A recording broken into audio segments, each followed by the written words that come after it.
Glad to finally be actually doing this. And I'm glad I went in the direction I did, listening to the talks today with Nathan, Emily, Marilyn, and Peter Rollins last night have been bringing up all similar questions and concerns, and I hope I can kind of point towards some possible answers for the concerns that have been raised. So in this essay, I'm going to take on two aspects of Peterson's worldview, that of his individualism and his opposition to considering alternative approaches to selfhood. So I'll contextualize both of these in the work of his influence, particularly Jung, Campbell, and especially Heidegger.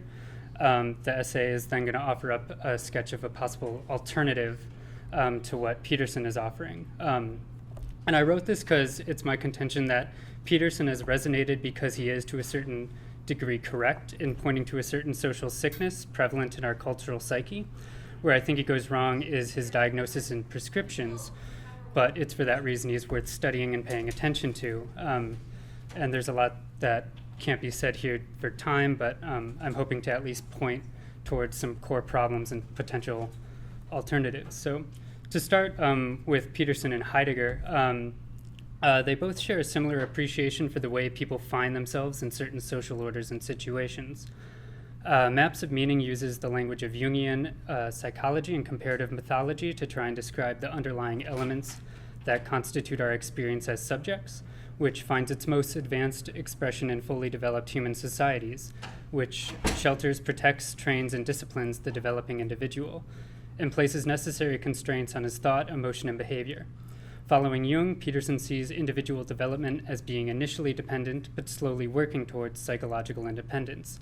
Initially, childhood dependency entails adoption of ritual behavior and incorporation of a morality, but eventually the individual expands beyond its parentally created bubble and moves to adolescence. Successful transition from childhood to adolescence means identification with the group, rather than continued dependency upon the parents.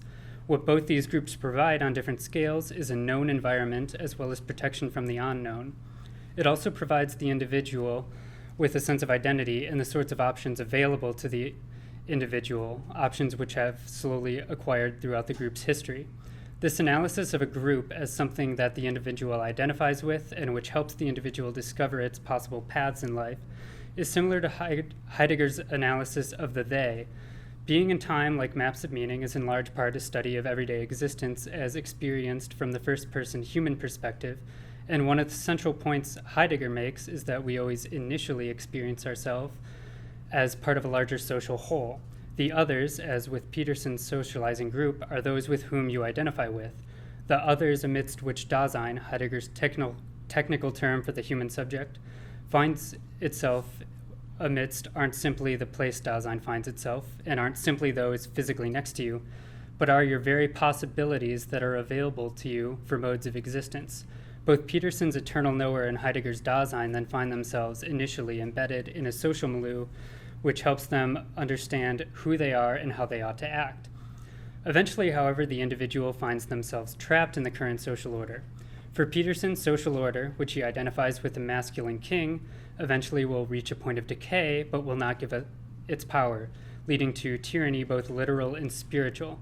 For Heidegger, Dasein often finds itself trapped by the they, who can simultaneously give it its own possibilities for how to exist, but can also close off alternatives. In both cases, the subject being discussed finds itself wrestling against a social structure where they don't fit in, but both are given narratives by which to escape. Peterson's hero undergoes a breakdown which re-exposes him to the unknown, previously covered by culture. This is also the starting point of Joseph Campbell's monomythic structure, experienced as a call to adventure which reveals an unsuspected world, and the individual is drawn into a relationship with forces that are not rightly understood. Heidegger's Dasein experiences an ambiguous but undeniable call which calls Dasein forth and forward into its own most possibilities, as a summons to its own most potentiality for being itself. In all cases, it's a journey of self-discovery that saves one from entrapment in their social milieu. Peterson wrote Maps of Meaning in 1999 and wouldn't publish another book until 2018 with 12 rules. In the introduction, he remarks in a footnote that he'll be capitalizing the word being in reference to Heidegger, although obviously I think there's overlap that goes back to Maps of Meaning, whether he knew it or not at the time. But turning to 12 rules, we can see as individualism has developed somewhat, as well as with its political implications. While there have been some changes, one thing that has remained a constant for Peterson is his emphasis on individualism. Quoting from 12 Rules, the center is occupied by the individual. The center is marked by the cross as X marks the spot. Existence at that cross is suffering and transformation, and that fact above all needs to be voluntarily accepted. It is possible to transcend slavish adherence to the group and its doctrines and, simultaneously, to avoid the pitfalls of its opposite extreme, nihilism. It is possible instead to find sufficient individual meaning in individual consciousness and experience. But if Maps gave us a mythological ontology of the individual, 12 Rules in many ways gives us a parallel story of biological ontology. The first pages of 12 Rules gives us a description of lobsters and wrens in their natural habitats, scavenging for both food and territory, often in contexts where there isn't enough to go around. After another brief excursion into the world of chickens, he introduces his concept of the dominance hierarchy, which can be either about physical goods or more abstract social status. Capacity to engage in conflict often comes down to a matter of chemistry. Whether a lobster is confident or cringing depends on the ratio of two chemicals that modulate communication between lobster neurons, serotonin and octopamine. A lobster with high levels of serotonin and low levels of octopamine is a cocky, strutting sort of shellfish, much less likely to back down when challenged. This is because serotonin helps regulate postural flexion. A flexed lobster extends its appendages so that it can look tall and dangerous, like Clint Eastwood in a spaghetti western. But beyond Peterson's belief in an atomized and aggressive society composed of dominance hierarchy is his late unwillingness to consider alternatives. His use of biological examples is generally not out of curiosity in understanding our deeper natural inclinations, but to give his brutalistic worldview the appearance of timelessness, to put it beyond argument, which has the added effect of absolving dominators of responsibility. Quoting from 12 Rules, dogs are predators, so are cats. They kill things and eat them. It's not pretty. They're predators, but it's just their nature. They don't bear responsibility for it.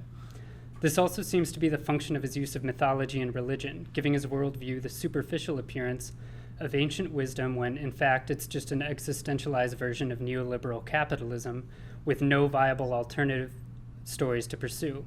This seems to be how monomythic epistemology works. Thinkers like Campbell and Jung offer up a single structure that describes all stories, and any alternative offered is not truly a myth and so not really true. This is a point of tension many have pointed out with Heidegger as well, who became explicitly involved with fascist politics in Germany shortly after publishing Being and Time. And while many issues are still being discussed to this day regarding the nuances of his view, there are troubling hints even in his magnum opus. While authenticity does mean becoming aware of one's alternative possibilities, he also often falls back on tradition as the best guide for understanding how one should live. Quoting Heidegger, "If everything good is a heritage, and the character of goodness lies in making authentic existence possible, then the handing down of a heritage constitutes itself in resoluteness. Dasein hands itself down to itself, free for death, in a possibility which it has inherited and yet has chosen." It's in the context of passages like this that his use of terms like destiny and people, or Volk, are deeply troubling, not to mention a mustache choice that did not age well. While there's still debate about the nuances of his view, there's a fair reading to be made about the dangers of authentic repetition, where Dasein pursues the struggle of loyally following in the footsteps of that which can be repeated.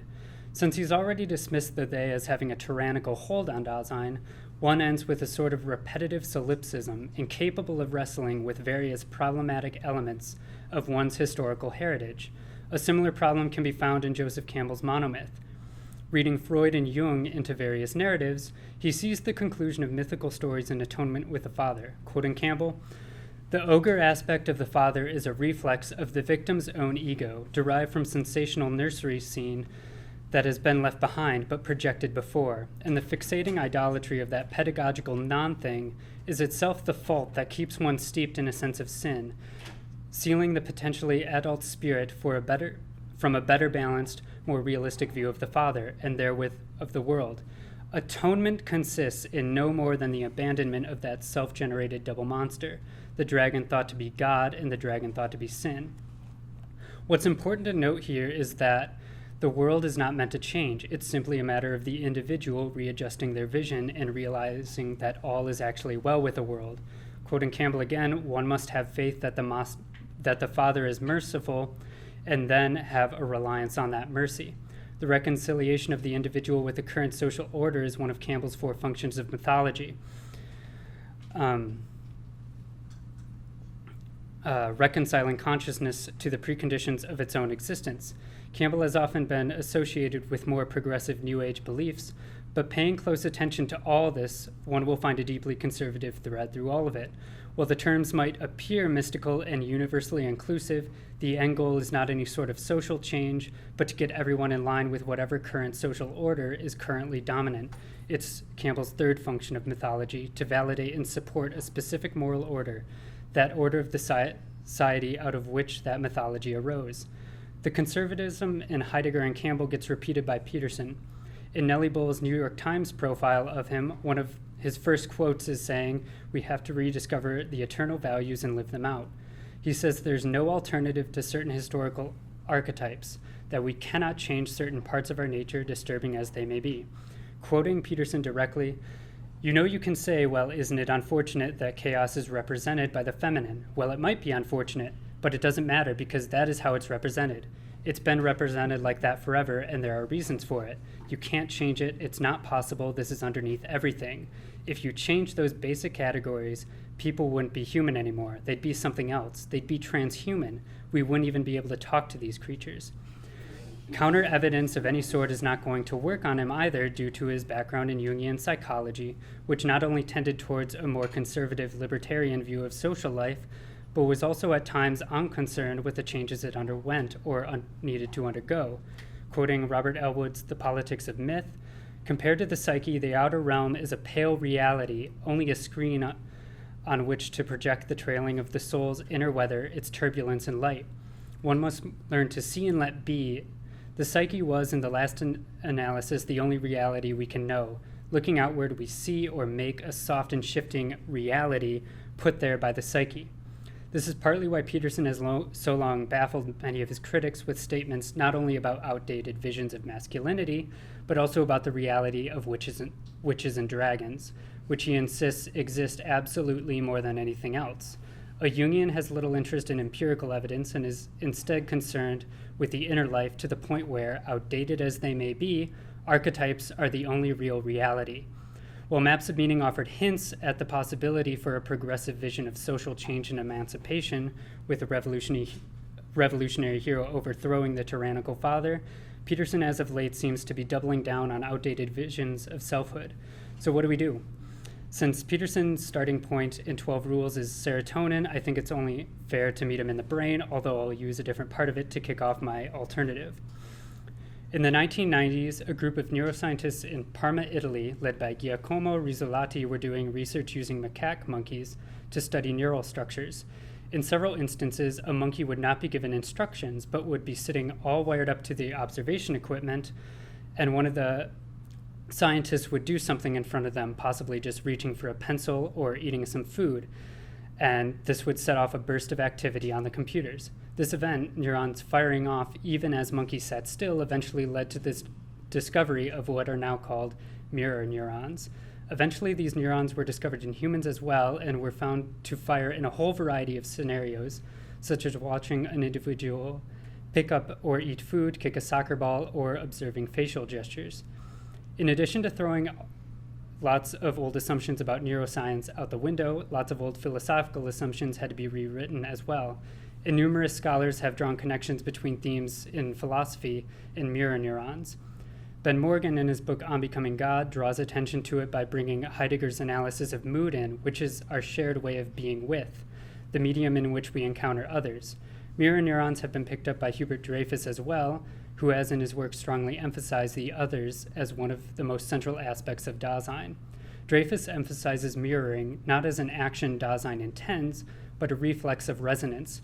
Quoting Vittorio Gillies, a co-discoverer of mirror neurons, "When we observe actions performed by other individuals, our motor system resonates along with that of the observed agent." Then Dreyfus, The important point is that for communication to occur, there is no need for an interpretation of another person's movements. One responds directly as with a reflex. Yet according to Gillies, what takes place is more meaningful and more holistic than an isolated mechanical reflex response. Mirror neurons enable one to give a physiological account of the phenomena of mutual absorption.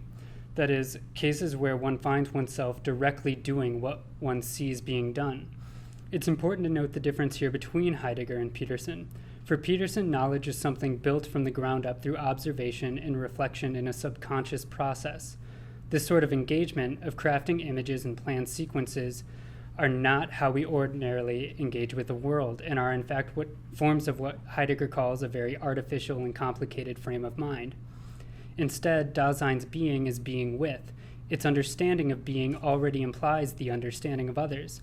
This understanding, like any understanding, is not an acquaintance derived from knowledge about them, but a primordial existential kind of being.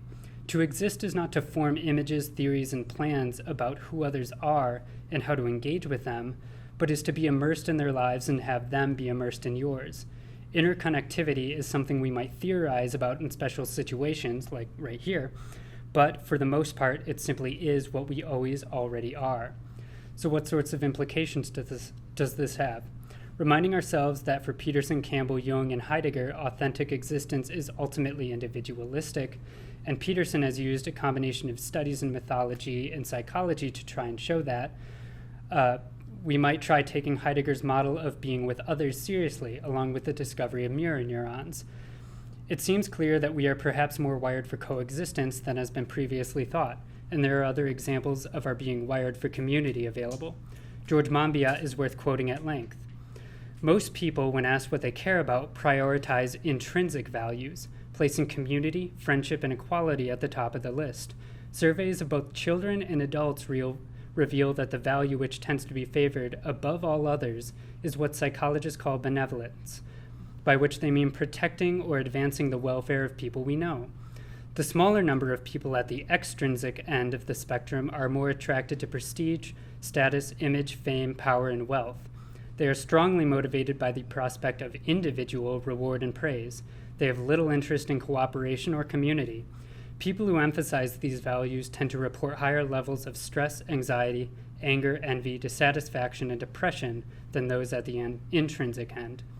So there seems to be scientific reasons that we are wired for cooperation rather than domination. Our neurobiology commits us to others. Mirror neurons show the deepest way we relate to and understand each other. They demonstrate that we are wired for empathy, which should inspire us to shape our society and make it a better place to live. But what of the other of Peterson's pillars, mythic and cultural tradition? We might pick up Campbell's injunction to start telling new stories about groups instead of individual heroes, Star Trek instead of Star Wars. But there's a presumption here that's misleading, namely that our tradition doesn't have resources for thinking about our interconnected nature. Heidegger might have been a pioneer drawing attention to shared moods, but this has been picked up heavily in neuroscientific studies, as well in rereading literature. One of the grandest attempts at this is Peter Sloterdijk's Spheres Trilogy, a 2,500-page study of spheres. Where Peterson posits order, Sloterdijk gives us spheres, the interior disclosed shared realm inhabited by humans, insofar as they succeed in becoming human. Searching throughout the history of philosophy, theology, literature, art, architecture, and politics, Sloterdijk pulls together everything from the Church Fathers' theory of perichoresis to the ontological significance of the Roman amphitheater, all the way up to ways in which modern architecture and air conditioning systems shape our sense of being and being together. All this is intended to show that as humans, we are never truly alone. We are always coexisting, dancing around one another in some way or other. And our written traditions are an inheritance of ways to be with one another. One could also look into the history of psychoanalysis, which could easily be read as ways of curing via being with someone. Peterson's acknowledgement of our capacity to help one another has several barriers. Aside from his obsession with individual quests, he is also a very task-oriented person. He notes the difference between how men and women communicate, with men often wanting to fix problems as quickly as possible, while women tend to be more patient listeners, properly formulating and understanding the problem before trying to solve it. While there may be some truth to this, I think it misses a more crucial point, that sometimes we talk with others not to simply communicate information or solve problems, but because it feels good to talk with others.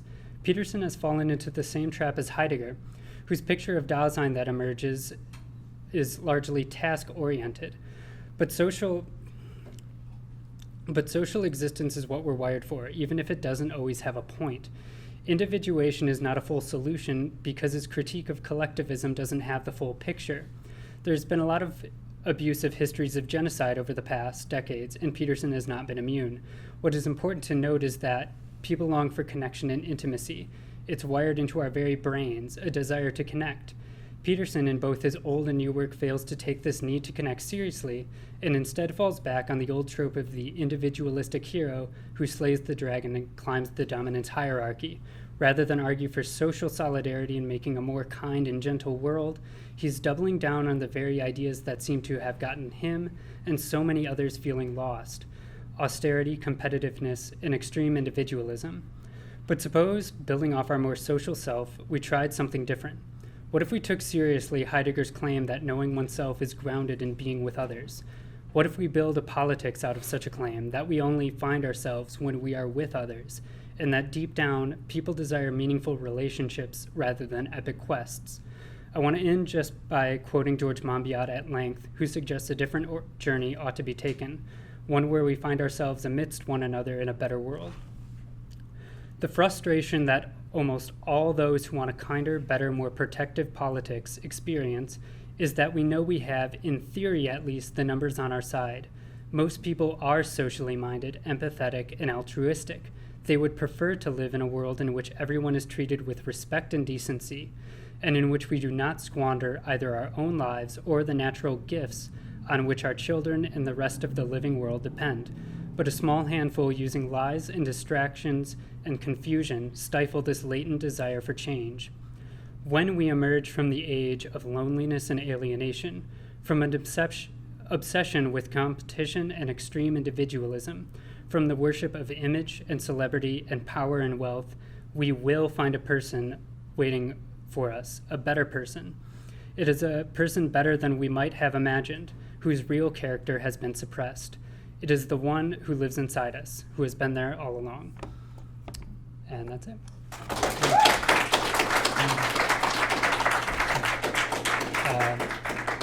How much time? We've got time for like 10 minutes for questions. Hey, I want to ask about when you argue that we do have these capacities of empathy and cooperation, and we have scientific evidence for this as well, and we also have scientific evidence for some of the uglier sides of humanity and how we can become addicted to our alienation and what. I was wondering, so I agree with you that we should have, we should argue that people should form cooperative spaces, like in the Sloterdijk sense of better affects and areas with people. But I'm curious about, what do you do if this becomes a task? So you talk about Heidegger was interested in a series of tasks and facticity. How does one produce an affect technically? Because I know Sloterdijk gets into that about air conditioning, right? About how do you design social spaces from this cold technocratic sense for that human feeling? That weird duality thing. Yeah, I don't know precisely how. What I'm trying to kind of push against is Peterson kind of dooms us to this isolating individualism, and I'm trying to point out that there are resources in our tradition as well as in our biology that we can tap into to create spaces of shared cohabitation, as Sloterdijk would put it, that we're not doomed to this individualism, as Margaret Thatcher would put it, there is no alternative. That's kind of something Peterson seems to have picked up on, and I'm trying to say there is an alternative. And I'm not opposed to tasks, but I think Peterson and Heidegger both think what you essentially are as a person is doing tasks, and I think there are other aspects to humanity that aren't task-oriented, that don't have a specific point, just ranting with your friends. You're not communicating information, you're just kind of creating this space where you're just bullshitting about your boss or some guy on the internet who's talking about lobsters. Like that's not just conveying information, it's connecting. And there are other things, like one writer who talks about Heidegger in this way talks about how like things like eroticism do not have a specific point, or if you want to try and make them about it, like give them a point, you're kind of ruining it almost. Like there are some things that you just want to get immersed in for the sake of being immersed, and Heidegger and Peterson kind of miss that, I think. And so yeah, I want to talk to you about critical theory and Heidegger there later. Okay, yeah. Cool. You did a really good job of drawing this parallel between Peterson's individualism and Heidegger's authenticity. Mm-hmm. We talked about this during lunch, but I think it's worth saying that it doesn't seem that Peterson's actually influenced by Heidegger. Mm-hmm. He mentions him that one time, it's very superficial. Right. He probably never actually read him. Yeah, so just to like clarify what she's talking about, he mentions in one footnote that he's going to capitalize being in 12 rules because Heidegger does it. Heidegger does it in German because Sein is always capitalized, and the McCory-Robinson translation brings that over to try and differentiate the different types of being. And the problem that some have pointed out with that is it gives being this sort of mystical, esoteric quality, and Peterson is definitely picking into that. What I'm trying to get at, whether or not, I don't think Peterson has read Heidegger clearly or rigorously. He never quotes him. I think he's name-dropping him to sound smart. But I think like if hypothetically he did read Being and Time, this is what he would read into it. There's a bunch of subtleties and nuances that he would certainly miss. I'm just trying to draw attention to those parallels just because there's been a lot of criticism on Heidegger that can similarly be applied to Peterson. So. Sure, and the other thing is, like, if you think of, like, okay, yeah, Heidegger, Being in Time, does the whole authenticity thing, Mm-hmm. the individual, the common. But then, when he does get into or touches upon even the idea of community, I mean, it's the Greeks and the Germans. Right. Or at least the Germans by way of the Greeks. In a huge... And I'm thinking, like, for Peterson, like, maybe there's also that parallel with his association with the alt-right. So it's a community, but No, it's a little isolated. I am reading a book right now about Nazi culture and ideology and kind of the cultural space that they created in 1930s Germany. And there was a huge narrative amidst Nazis that they were kind of inheriting the Greek tradition, and that Rome had actually distorted it, and it had become more distorted via like medieval Christianity and of course Judaism. So they saw themselves as kind of inheriting a combination of like pre-Roman Greek antiquity as well as like Nordic biology. And so I think Heidegger has good philosophical reasons for returning to the Greeks, but there's also like it's not as philosophically innocent as some would have you believe. And I say that as a huge fan of Heidegger. Like, I think there's a very thin line you have to walk when reading Being and Time. And I think there's a lot more connection to his philosophy and Nazism than most scholars do. So, yeah, and Peterson is picking up like Nietzsche and Darwin, who were appropriated by fascism. He quotes Heidegger, and then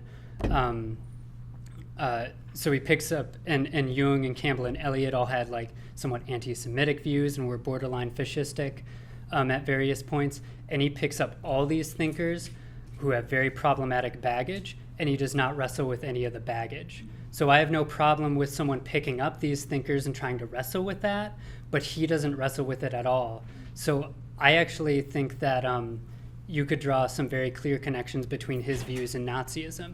And if he wants to sue me for that, he can fucking bring it. Like, I just, and I don't think it's because he's a Nazi, just to be clear. I think he's just really dumb and has not done any homework.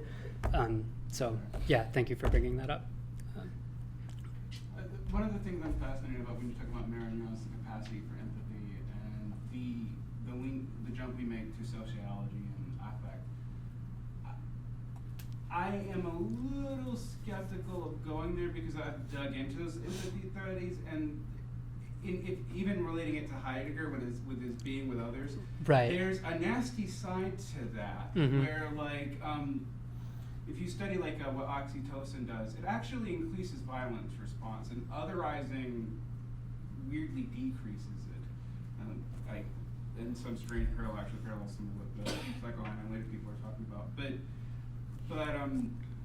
when you look at, for example, a lot of the ways that, I hate going to genocides for examples, but the ways that, like, say, Hutus and Tutsis talked about each other, it wasn't inhuman, it was actually empathy and holding them in disgust for moral agency because they were human.